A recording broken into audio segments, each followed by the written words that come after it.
د واشنگټن ایالت د سیاتل په هر څنډه کې د رنګینو ژویو، ایګانو، مګو، سمندري کبانو، وحشي غوایانو او افسانوي حیواناتو په زړه پورې انځورونه لیدلای شي چې ښار ته ښکلا ورکوي. زه ساسکواچ یا ببرسري انځوروم. د خپله قهوه خوښه ده، زما خپله، او په دې انځور کې د آرام سمندر شمال لویدیځ او د سیاټل ډېر نښې دي، لکه د رنیر غر چې سیاټل ته نږدې لوی اورغورځونکی غر دی.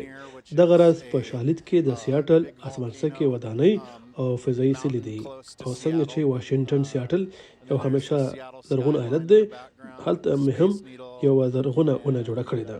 د وار د خوا د ژویو روښانه او رنګینې انځورګرۍ ښار ته یوازې ښکلا نه ده وربښلې، بلکې د نوموړي د ژوند پر یوه تاریک پړاو د بری داستان هم بیانوي.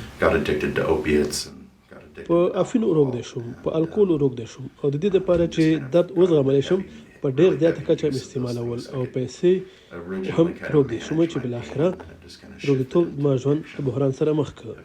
هغه ډېر سخت وخت او دا هم ډېر خطرناک پړاو، او ما چې په کوڅو کې ژوند کو ډېر خطرناک څه مې ولیدل.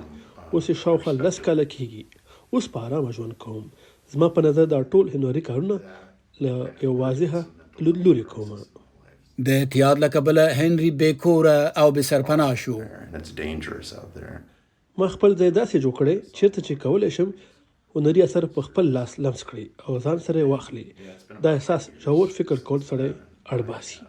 د وارد ډیزاینونه اوس د ډالیو په ځایي هټیو، د ګلف په وړو ورزشي میدانونو، کتابونو او دا مهال په یو نندارتون کې د سیلانیانو د هڅولو په موخه نندارې ته ایښودل شوي دي.